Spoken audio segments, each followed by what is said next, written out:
اب ایک واقعہ سنیے تاکہ آپ کو پتا چلے جو صاحبان بصیرت تھے معصومین پہلے تربیت کرتے تھے.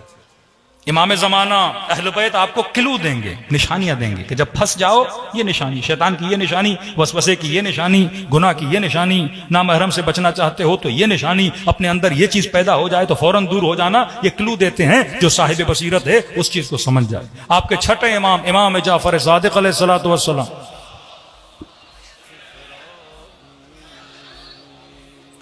مولا دنیا سے جاتے ہیں اور ایک وصیت نامہ لکھ کے جاتے ہیں.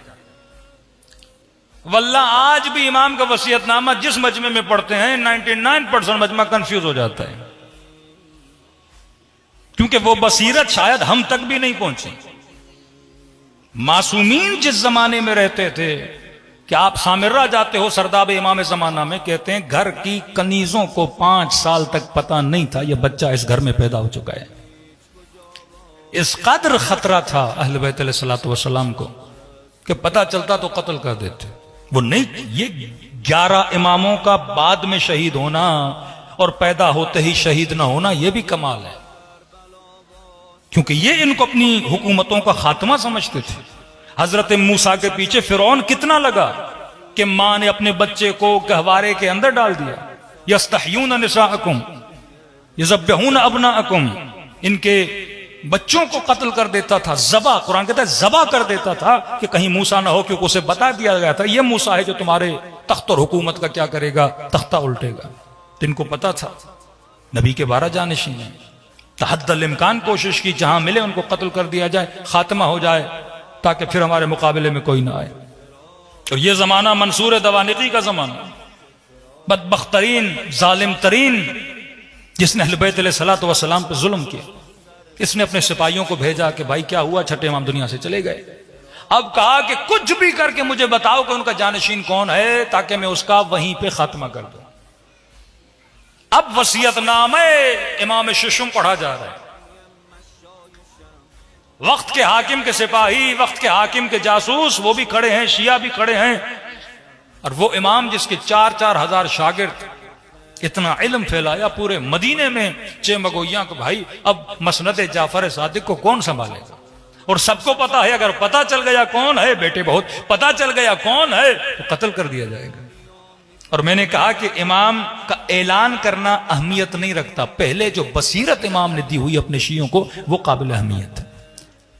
اب سنیے، امام نے کہا کہ میرے 5 جانشین ہو سکتے ہیں.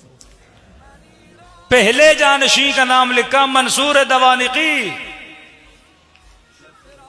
جو قاتل امام، جو دشمن امام، جو اس انتظار میں ہے کہ جانشین کا پتہ چلے تو قتل کر دیا جائے. پہلا نام کا میرا جانشین منصور دوانقی.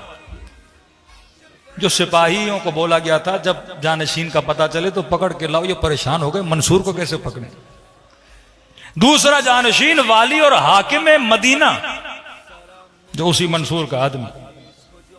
تیسرا فرمایا میری بیوی. چوتھا فرمایا میرے بیٹے عبداللہ دہ. پانچواں فرمایا موسیٰ کاظم. پہلا ظالم، دوسرا ظالم، تیسری بیوی، چوتھا ان کا وہ بیٹا جو جسمانی طور پہ معذور تھا جناب عبداللہ. 5ویں جناب امام موسیٰ کاظم. لوگ پریشان ہو گئے، ابہام میں چلے گئے کہ یہ مولا کیا کر کے گئے ہیں، کنفیوز ہو گئے. کہتے ہیں اپنی زندگی میں جس سے اظہار برات کرتے رہے اس کا نام کیسے لکھ کر گئے، اور خاتون خانہ کا نام کیسے لکھ کر گئے، وہ بیٹا جو معذور ہے اس کا نام کیسے لکھ کر گئے. کہتے کنفیوز ہو گئے. منصور کو جب یہ بات پتا چلی وہ بھی خاموش ہو گیا، کہا ٹھیک ہے یہ کنفیوز ہیں، بات ہی ختم ہو گئی، اس کا مطلب کوئی جانشین وانشین نہیں ہے. اب ایک صحابی با بصیرت ابو حمزہ سمالی، جن کی دعا ہمارے یہاں بہت مشہور ہے، دعائے ابو حمزہ سمالی. آیت اللہ قاضی فرماتے ہیں کہ نجف کے آغا قاضی کے زمانے میں، کہتے اس وقت ڈیلی میں دیکھتا تھا 26 سے لے کے 30 طالب علم ایسے ہوتے تھے جو اپنی نماز تہجد کی نماز وتر کے قنوت میں دعائے ابو حمزہ سمالی پڑھتے تھے. ایسے زہاد بھی نجف میں موجود تھے. ایسی دعا امام زین العابدین کی. کہتے ہیں یہ قبر امیر المومنین پہ اپنے شاگردوں کو درس تفسیر قرآن دے رہا تھا. اور کسی نے آ کے خبر دی اے ابو حمزہ سمالی جعفر ابن محمد دنیا سے چلے گئے. کہ جیسے سنا کہ میرے مولا دنیا سے چلے گئے غم کے مارے غش کھا کے زمین پہ گر گئے. اور جب ہوش میں آئے پہلا سوال یہ کیا کہ یہ بتاؤ امام کا جانشین کون ہے؟ کہا کہ ہم بھی نہیں سمجھے ابھی تک ابہام میں ہیں کہ واقعاً جانشین کون ہے. کہ امام عجیب وصیت کر کے گئے ہیں. پہلے کہا منصور دبانقی حاکم مدینہ، ان کی زوجہ اور بیٹا عبداللہ، اور پانچویں جو ہیں حضرت موسیٰ کاظم. کہتے یہ کہنا تھا. ابو حمزہ سمالی کے چہرے پہ مسکراہٹ آئی اور فوراً کہا الحمدللہ الذی ہدانا لہذا، خدا کا شکر ہے کہ خدا نے ہمیں ہدایت عطا فرمائی. کہ ابو حمزہ سمالی ہم کنفیوز ہیں کہ امام کون ہے، اور آپ کہہ رہے ہو کہ اللہ کا شکر ہے کہ خدا نے ہمیں ہدایت دی.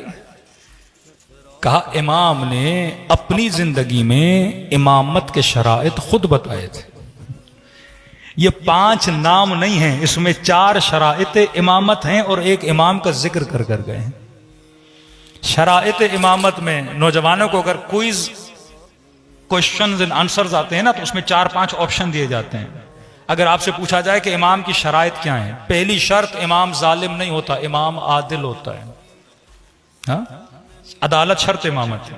دوسرا امام عالم ہوتا ہے. تیسرا امام کے بدن میں کوئی عیب نہیں ہوتا، جسمانی طور پہ امام کا صحیح ہونا، مطلب پاؤں ٹوٹا ہوا ہو، ہاتھ ٹوٹا ہوا ہو، آنکھ سے کانا ہو. فرمایا نہیں، یہ امام قطعاً نہیں ہو سکتا، امام جسمانی طور پہ صحیح سالم ہوتا ہے. چوتھا فرمایا جن 12 کا ذکر کیا اہل بیت نے، ان 12 میں کبھی بھی کسی خاتون کا نام نہیں تھا، تو امامت میں کسی عورت کا نام نہیں ہے. تو امام نے 5 نام بتائے. پہلا بھی ظالم تو امام نہیں، دوسرا بھی ظالم تو امام نہیں، تیسری خاتون ہے وہ بھی امامت میں نہیں آ سکتی، چوتھے ان کے بیٹے ہیں جو جسمانی طور پہ معذور ہیں، باقی ایک ہی بچ جاتے ہیں، وہ ہے موسیٰ کاظم. کہ وہ ہمارے امام ہیں.